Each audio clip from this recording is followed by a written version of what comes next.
viang ye kita contact.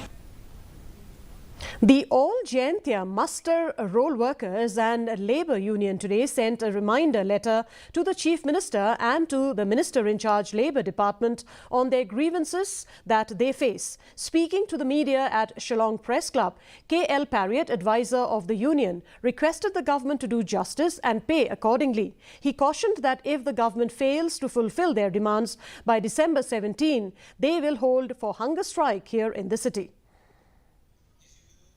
If we're not clear before Christmas or this third quarter, then we have to start our agitation. So that was we had decided to start it from 7th of December 2024. We'll come to Shillong and we make a request to all the muster workers engaged in various departments, whole of Meghalaya, to join us in this agitation so that justice will prevail, and also the government will understand that we are the workers who give our daily work to the government. In a